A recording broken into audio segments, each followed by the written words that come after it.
And thanks everyone for joining us today for our panel on breaking down the barriers in banking to information and communications. Just a little bit about me. My name's Jane Black. I work for a company called Crawford Technologies, and we help organizations to automate the process of producing their customer communications in an accessible manner. Um, I've got a couple of panelists with me today who I'm going to let introduce themselves. But first of all, just for anybody who can't see me and is desperately wondering what I look like, I am a middle-aged white woman with glasses, desperately hoping that the naughty kittens in the cat tree behind me don't make an appearance during the course of the session. But as I said, our session is really about breaking down barriers to information and communications in banking. And one of the reasons for that is the way that banks and financial services companies deliver their services and communicate with their customers has changed considerably over the last 20 or maybe even 10 or 5 years. And Christine, I wonder if you can introduce yourself to the audience and then from your perspective, perhaps speak to what changes you've seen over the last few years in banking, and also how central you believe inclusive design and accessibility has been to those changes. Absolute pleasure. Thank you, Jane. Well, welcome everyone to this session. I'm Christine Hemphill and I run an organisation called Open Inclusion. Our organisation is really about infusing design and innovation with the understanding of consumers, particularly consumers with different access needs, so disabled consumers, older consumers. And we've worked very significantly in banking. In fact, I have a banking background, so I spent over a decade working in banks in Australia and in the early stages of digital, so when function was originally getting built into a digital format. So a really interesting time to have been involved. For the last 8 years, I've been involved in digital inclusion, and that question around what is inclusive design and how's that kind of transformed banking or infused or been taken up by banking, I think is really what we want to look at today. As capability function got put into digital, accessibility tended to follow along at a slower pace. And I think what's fabulous to have seen, particularly in the last couple of years, is most of the major banks that we've been working with and that we've seen, particularly across the UK, where I know it the best, have worked really quite hard on increasing the inclusiveness of their banking capability. It is catching a tail though, because function is always going forward, and so are formats and ways in which people are engaging with digital. We now can engage through our smartwatch, or we can engage with voice technologies, and there's new ways all the time. So it's closing that gap so that hopefully we have no gap between who can use the technology that's being created, and there's not those that get it first and those that get it second, but just those that get it. Sorry, I didn't introduce myself in terms of giving a visual description. I'm also a middle-aged woman. I've got my DJ look going on today, though, because I've got my headphones on. And I'm in a wood-panelled room, which is my study and workplace at home, so as most of us are. Oh, thank you, Christine. There's a lot of us about as middle-aged women. Natalie, just building there on what Christine's talked about, and I know from your perspective as Monzo, designing your services as a digital bank, for example, if you can give also a brief introduction, but then also maybe talk to what barriers Monzo were conscious that disabled customers might face with digital services, and how you went about approaching addressing those. Yeah, of course. So thank you for having me, firstly. My name is Natalie Ledward from Monzo Bank. I'm currently sat in my spare room / workspace, like we all are. I'm in Manchester in my yellow jumper with long brown hair, and you should see 2 windows behind me as well with like a pale blue wall in the background. So first I'll introduce Monzo just a little bit. We're a bank that lives on your smartphone. and we were founded in February 2015, so we are very new. We only got our banking license in April 2017, so extremely sort of newcomers to the financial services industry.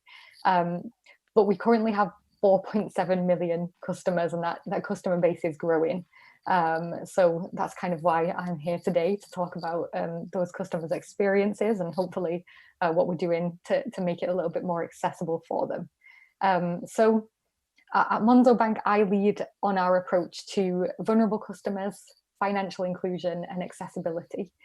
So that's really just to make sure that Monzo understands and considers the needs of all of our customers, but especially those that are struggling or most likely to have difficulties or perhaps face barriers with our product and our service. Our mission at Monzo is to make money work for everyone. That's our company mission. And we really can't do that without thinking about customers in all circumstances. So whilst I can't comment too much on the last 20 years, what I can talk about is our experience at Monzo so far. Having a mission to make money work for everyone really means that considering accessibility is built into Monzo's culture. It's really genuinely at the heart of our product. And our product is really about two things: financial visibility, so giving customers an understanding of their spending, and control, so giving them tools to manage it. Being a digital bank obviously comes with its own unique set of challenges, but it comes with some real advantages too. So by nature, we know we currently exclude customers who maybe aren't confident with a smartphone or don't have access to a smartphone. But we've also found that this way of banking has reduced barriers for many people. So those who can't travel to a branch, those who have maybe don't have a branch around them, everything can really be done from home and through a customer's device. But what I will say is we're at the start of our journey with this, and we've got so much to learn. We've really spent the last few years trying to get to know our customer base, really trying to understand the barriers that they're currently facing, because I think that's really where everything should start, and then just trying to design our products and our services as inclusively as we can for our customers. Yeah, great, and thank you, and to both of you. When we talk about, or when you talk about the sort of barriers and things like that, are there specific barriers that you can identify or that you have identified, Natalie? I see you nodding your head there, around, in particular areas of banking that you've tried to specifically look at and address? Yeah, definitely. So we traditionally, there's quite a few barriers that people have faced to banking. But we went through earlier last year, so around the start of 2019, we launched a campaign called No Barriers to Banking. And it really was just a discovery exercise for us to identify the particular barriers that we could focus on. So one of them that we knew from this kind of exercise, this campaign that we ran, was specifically around the sign-up journey with basically the experience of deaf customers. So basically we created this workshop that we got customer feedback from. And we took a group of deaf customers through the sign-up journey to really understand what the pain points were. And one of them, which came across really clearly in this feedback session, was as part of Monzo's sort of onboarding experience at the start, when you sign up for an account, you have to record yourself doing this really embarrassing selfie video so that we can take you through IDV. And it wasn't clear to customers that they could sign that video. So we ask you to say a phrase. We ask you to say, hi, my name is Natalie and I want a Monzo account. But you can say that in any way you would normally communicate, and that really came across as not being very clear. So from that, we changed the journey to make it clear in the instructions, basically, that customers can sign. So it's just things like that, really, pain points in the experience or the journey, and kind of trying to identify and just reduce, things that are quite easy fixes, but they have, a huge impact on a customer's experience. Yeah, and Christine and Natalie talked there about the use of sort of involving kind of disabled groups and user groups, and I know you work a lot in that kind of area around research and helping companies understand. How important is that to have those voices in designing those services, and where have you seen that that's made a real impact in some of the banks that you've either worked in or with?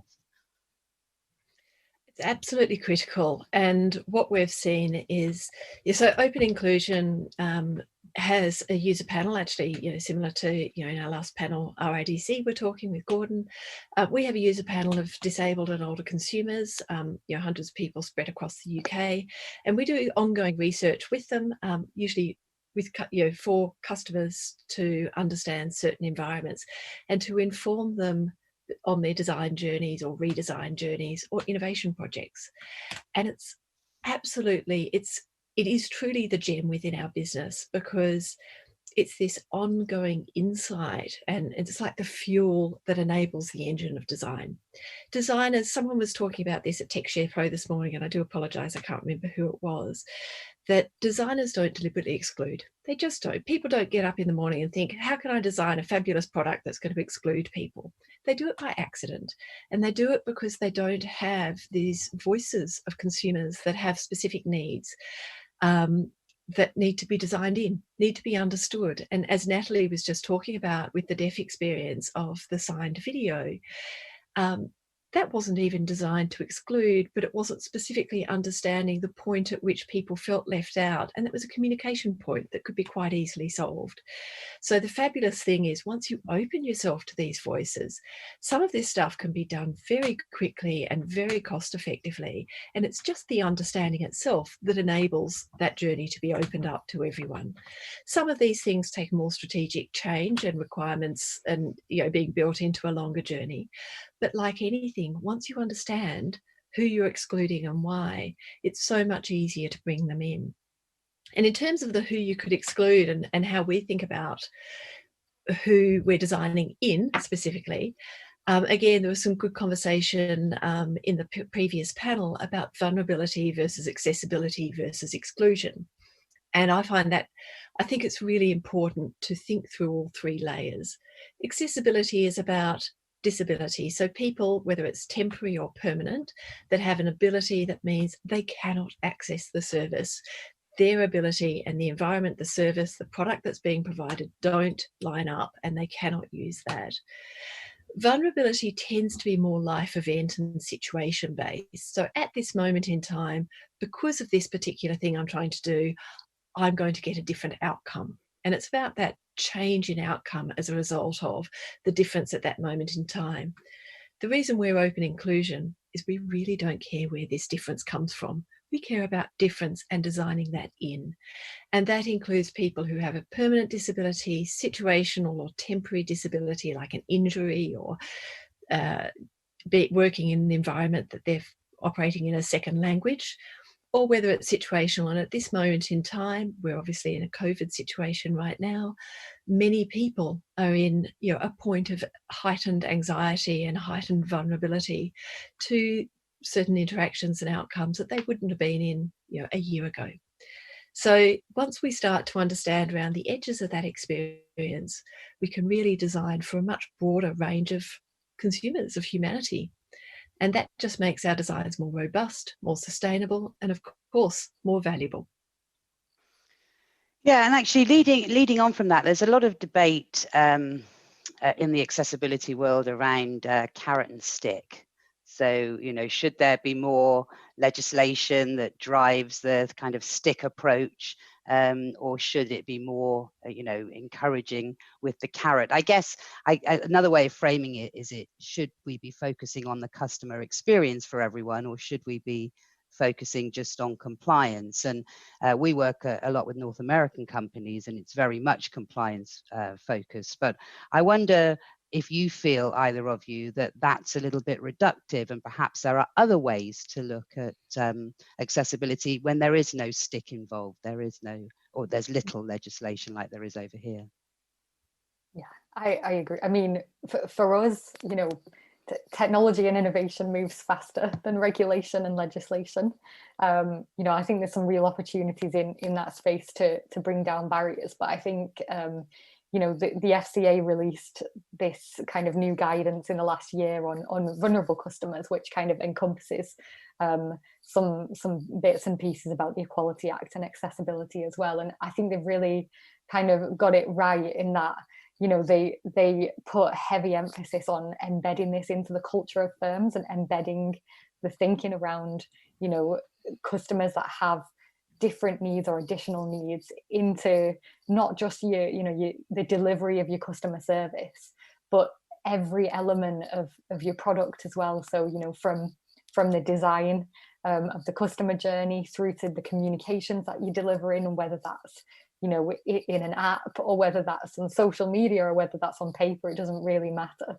You know, I think this idea of really trying to do the right thing and embed it into the culture of your business rather than to be, you know, poked at with, you know, regulation and legislation, it is the way you need to start this work. And, you know, I think we're very lucky at Monzo in that this has always been built into the, you know, the company plans from the start. You know, I said we got our banking license in 2017. That's also when I started working for Monzo. So the thinking behind all of this has been, you know, really from the ground up and from the beginning. I know that other firms aren't so lucky, and it might be, you know, a retrospective embedding of this culture, but I think it's really important to try and think of it that way. Totally agree, Natalie. And I think it's interesting because, you know, my colleagues and friends over in North America obviously are in a very different environment, and it's very legislatively, you know, and risk, you know, driven and risk oriented. I think that means more people come to the party, but fewer people actually dance and enjoy the party. So I'm very much a customer experience person. I look at customer experience and value. The ability to understand diverse customer experience, I think, is something most organisations now understand the value of, and is core to most commercial organisations.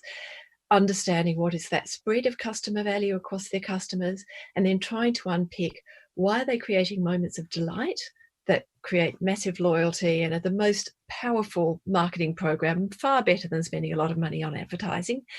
And what are those moments that they're causing real friction and barriers in people's lives that are causing brand damage, but also just causing loss of income because people, you know, particularly moving into an environment where people are more financially constrained, which we seem to be moving into at quite a rapid rate.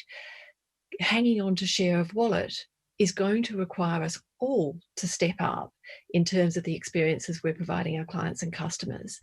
And if you're only meeting some of their needs, but you're ignoring other parts of their needs, or you're creating some friction and some barrier on the way, that's not going to be sufficient. It may have been till now. You may have been missing out and not knowing, but for those that are kind of towards that bottom end of experience, it's going to be very hard to hold on to that. That is, you know, there's this minimum bar, and it's great to have a safety net, and I'm very supportive of having a safety net, but as Natalie mentioned, it tends to be a long way behind actual customer expectations and technology and innovation and all those lovely value additive things that businesses can generate their core reason for being around. So it's good to have a safety net to prevent those organisations that are not wanting to think about this and otherwise might forget about it. But if you want to maximise the value of your business, why stop at the minimum value you can create and cost yourself a huge market with a massive value, and actually the ability in terms of loyalty? These, you know, people with particularly permanent disabilities and older consumers tend to be very loyal. So this can be some of the most profitable segments of your consumer population. So it just seems to be shooting yourself in the foot to hit that minimum bar. Having said that, the minimum bar is helpful. I absolutely agree. It's getting that message across, I think, isn't it, in tangible ways to organisations. I mean, I wonder if either of you, I'm putting you on the spot a little here, have examples of how you've seen what may have started out or may be seen as something as a project to improve accessibility has actually made an enormous difference to service overall for all customers. I absolutely can share that. We've come into quite a lot of projects where they said, we want to understand what customer experience is, and may have had an audit, so they might have done a WCAG audit to, to a certain level, so say 2.1 to the AA standard.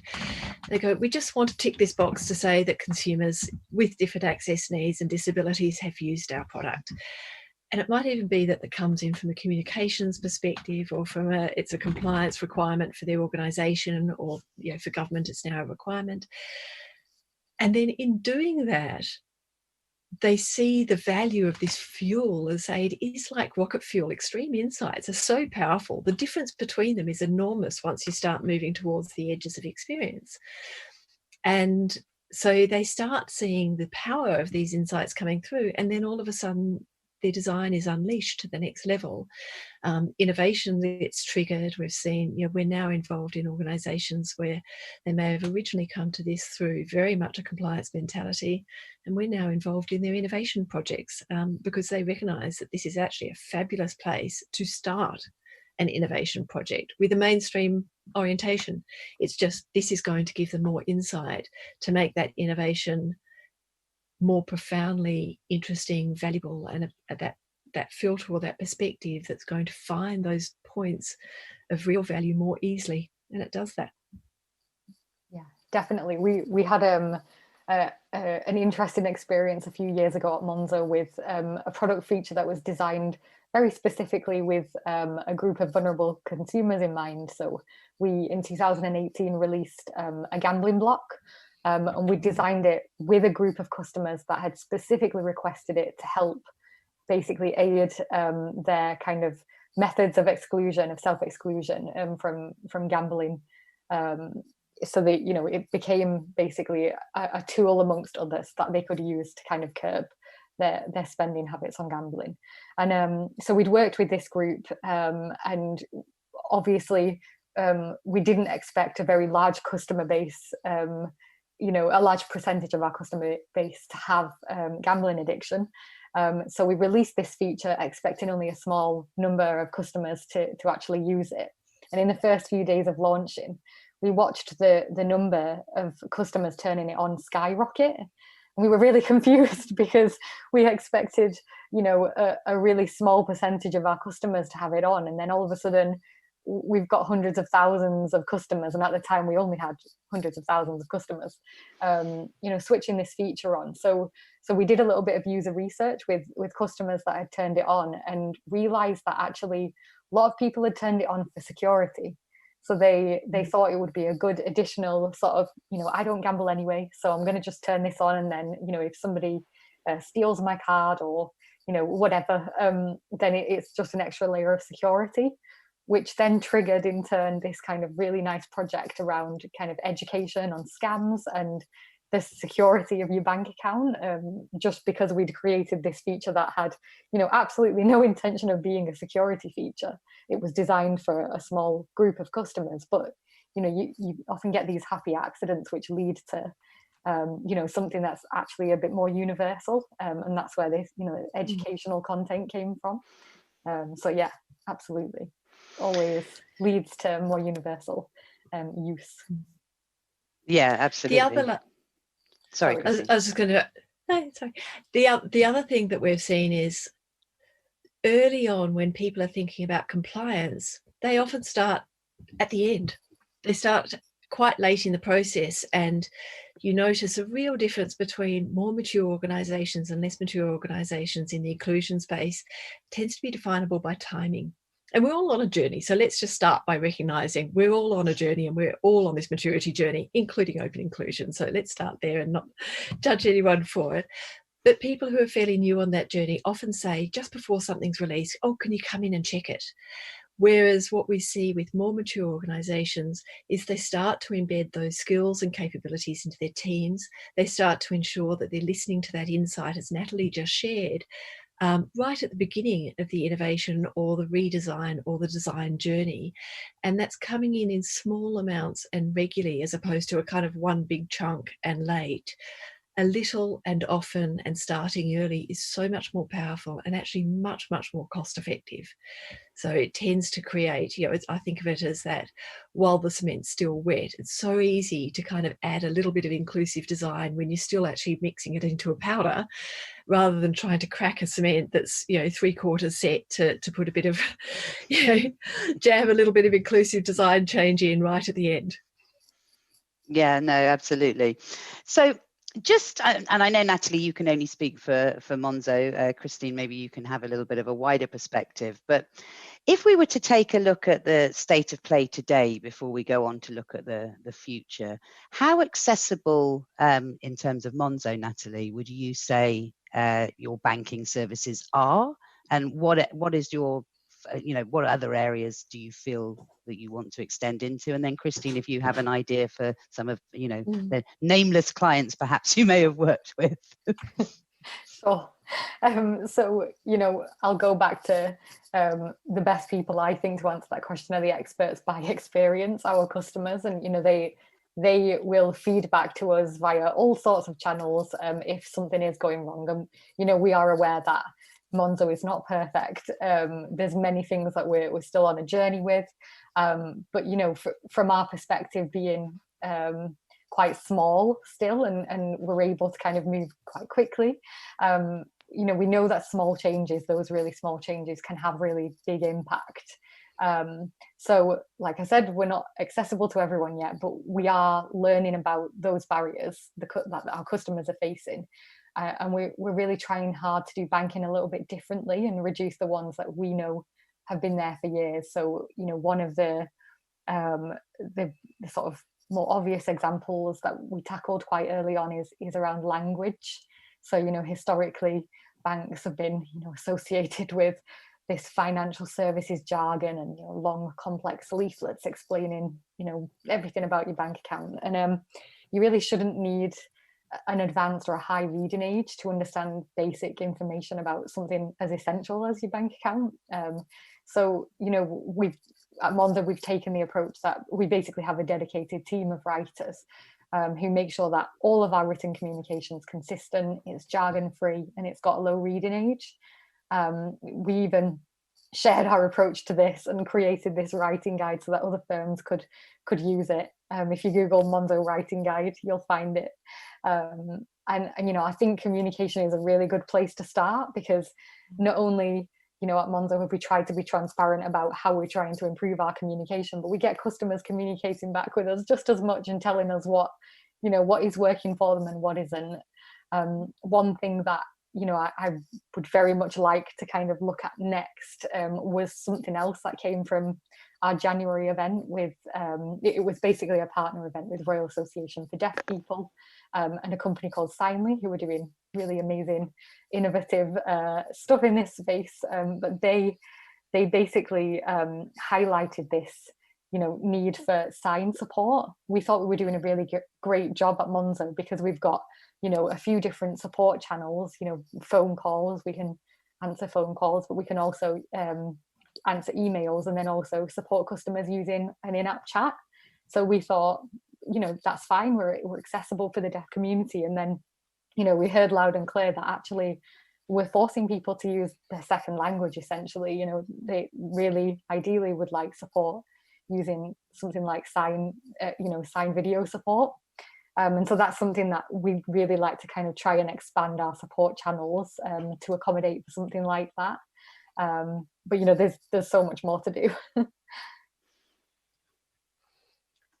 Absolutely. And I think, it's really interesting to hear that point around simplicity. And I think that's where Monzo has, right from the very beginning, very much differentiated itself. And financial literacy, I would love to see that removed as a requirement to be a banking customer. It should just be, normal language, and it's not been for a very long time, and it's getting better, but there's a long way a long way to go, and there's still a lot of jargon involved, a lot of complexity that could be made simpler.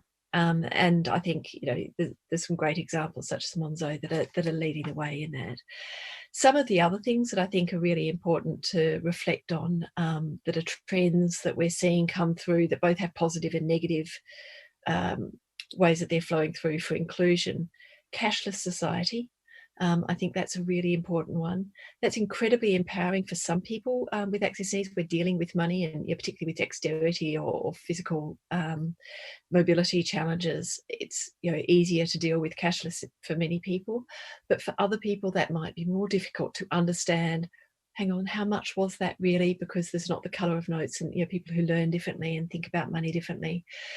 So just understanding with any of these changes, who might be excluded, who might be better included, and understanding of those who might be excluded by asking them, learning from those who know best, what sort of options and can we create if we're going to move to a digital format of cash, a digital format of money even more fully.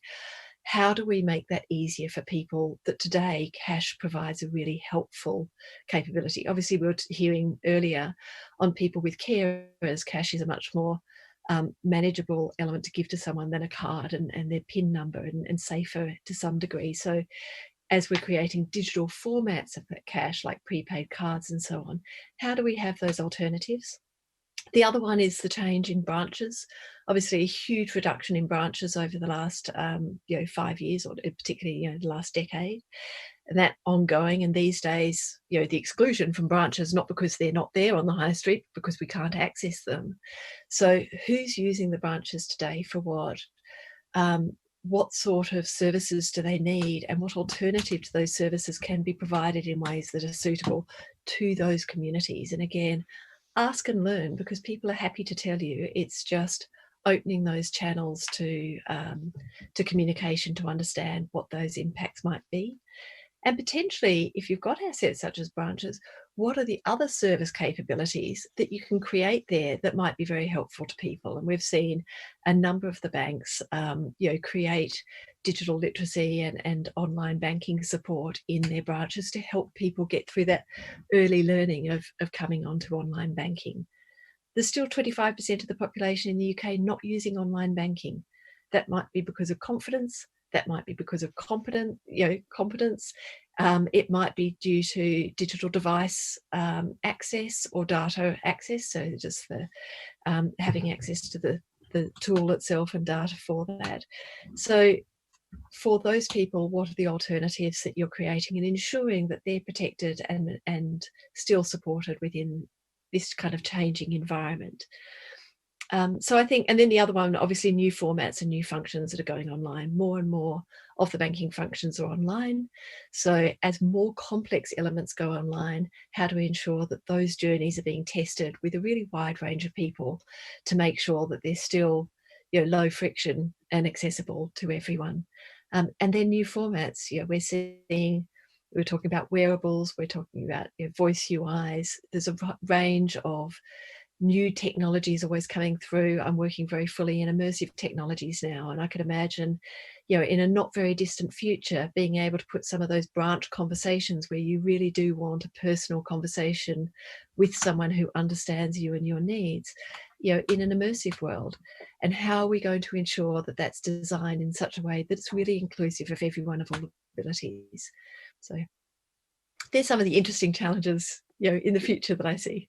No, absolutely. And Natalie, interestingly, on that point, I know when we spoke before, you talked a little bit about how Monzo was compensating for not having branches, because obviously there is still, especially perhaps with people who have additional needs or want to have those conversations, there are often they often want to talk to somebody face to face. So I don't know if you want to speak a little bit to some of the stuff that you've been doing around that. Yeah, of course. I mean, we're a digital bank, and we've got no plans to open up branches, but we do see the value of that face-to-face connection and building a community, especially in the sort of area that myself and my team are working in. We really miss a lot of cues to kind of identify signs of vulnerability, for example, signs that somebody might need additional support. Everything is done through the app. And so, there's loads of that customer experience that, we actually don't see. And so the only way that we will build those connections is still by meeting the customers. And, I spoke about the campaign that we did earlier this year, and part of that work was a roadshow of events up and down the country. So, it's obviously important to capture as much of the country as possible, as much of your customer base. And so we've really tried to kind of accommodate for that by moving around to where we know our customer sort of hotspots are. So we were in bigger cities, which is reflective of our current demographic. But we held these events mainly to meet customers, but also to meet non-customers, to meet organisations who are working in these spaces. And it was really part of that discovery exercise to try and understand, what barriers people are facing more generally with financial services, not just for Monzo. But then also for us to be making those connections. And I think, it's so important, particularly for, our product teams, for example. One of the events we held was in the London office, which meant we were lucky enough to have a user researcher there, an engineer, a product designer. They were all in the room listening to the customer feedback and really trying to workshop solutions on the spot with them. And so I think it kind of just goes back to what do you use a branch for?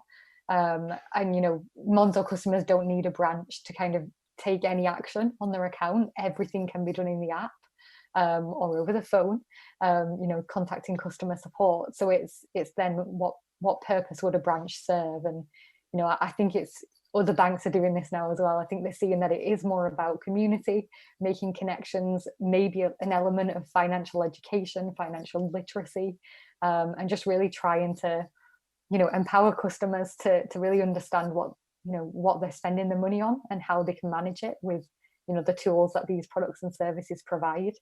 So yeah, that's Monzo's perspective anyway. Yeah, now I think I know the answer to this question, guys, because of what we've talked about so far. But I guess I'm going to ask it anyway. So what does the future look like for disabled customers in banking? Is banking, for example, from your phone the future?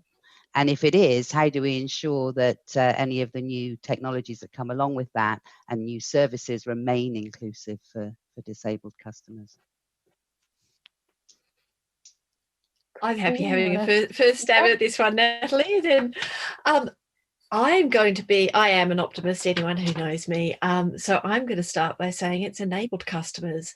So people are disabled when they can't do what they want because of the difference that they have to the environment that they're matched in. And actually there is no reason for that to disable them as a banking customer. So I do see good intent across banking in the UK. I do see there's still a gap there between the current capabilities, and customer, provision that's out there. In some areas more than others, so in complex areas more than the straightforward, in older technologies, and actually in business banking more than in retail banking. So I think there's still quite a lot of catching up to do, but I think the intent is there. And I think that particularly as we work, it's the how do you leapfrog to get to the next layer of design that is significantly better than where we are today, as opposed to just always catching up, but always catching this moving tail, so we're always behind. And I think that's where embedding capability into design teams, making sure that there's listening all the way through the design process in an ongoing, light but often way, specifically with customers with different access needs, with disabilities of different ages, of different digital capability, financial literacy, and needs and situations, then I think we'll close this gap. I do genuinely believe that this gap will close. Ideally, it will be enabled customers, not disabled customers in the future. Yeah, I love that. I echo all of that. Accessible, I hope, is the future of banking for disabled customers. I think as long as we, continue to learn from each other in the financial services industry, and, we're really transparent about what we're doing well, but also really being open to talking about what we're not doing so well, we'll be much more approachable for, the customers using the services. And I think that's really key to build that, going back to what I've said quite a few times now, that strong community and the culture of the customer feedback, working with the people you're supporting to improve things, so that people don't get left behind. I also think, to make sure that we keep moving forwards and progressing, while staying connected, I think it's important to have people in businesses whose role it is to consider this full time. I think that's so important. So, I hope the future's collaborative, and it's got clear accountability and ownership of the problems that people raise, so that, we can make things more inclusive. Yeah, absolutely. Can you hear me? We can. Mark, we can. Hello. Sorry, that's that awkward moment I told you might happen. I've got loads of questions in here, so I just want to underline.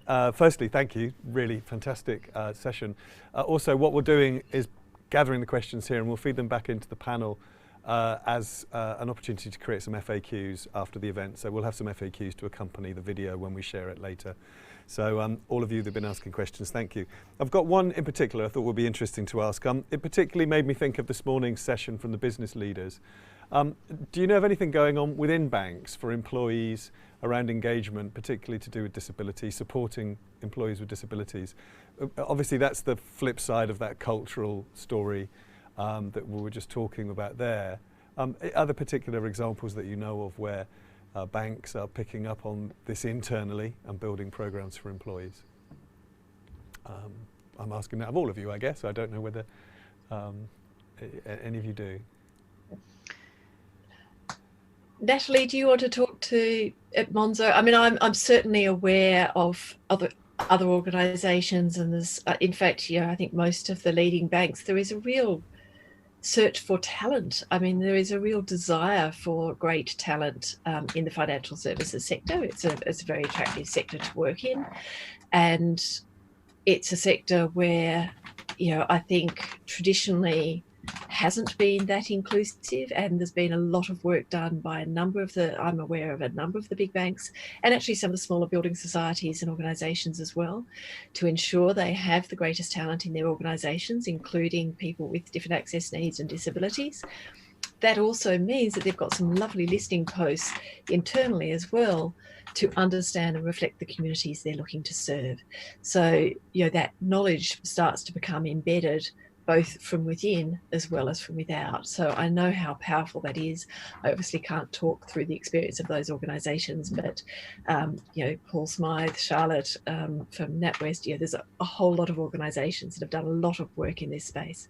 So yes, that is a very important part of improving capability. And in fact, even this morning, I think Unilever were talking about, by ensuring that they have the greatest talent within that reflects their broad community, including people with disabilities, they'll be able to create the products and services that are delightful to those communities without as well. And that's commercial value. Thank you. Absolutely. Yeah, just on Monzo's side of things, we've worked quite hard in the last sort of few years to be really transparent about where we are at with diversity, internally.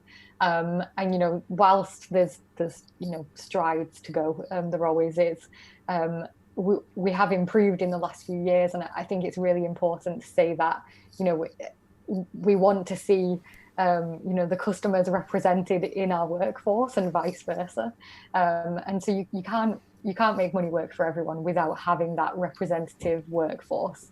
And just in the team that sort of I work in the area that I'm working in, we have people with disabilities who can give us feedback. They are the experts by experience, just like our customers. I'm not saying we couldn't do better, and we definitely can, but I think just wider society now is holding firms more accountable for stuff like this, and our customers are very vocal and ask us all the time about our policies and reading our annual report. I don't know how many other banks can say the customers are actually really engaged in their annual reports, but ours are. They like to read into, everything that we're doing. And as part of that, we are totally transparent about where we're at on that journey. And so it's, just as important to have that representative workforce internally as it is to have, those voices in the room when we're designing. Thank you. I could actually just add one little thing in terms of our personal experience at Open as well, which is, at Open we have over 50% of our staff in Open identify as disabled, and it just allows you to co-design with people with all sorts of different access needs. Obviously for us that's critically important, but actually for every organisation it's important, because we catch ourselves before we make the mistakes. We have that voice improving our understanding and bringing our awareness up all the time to perspectives as they are today, not research 3 months ago even, which right at this moment in time is already out of date.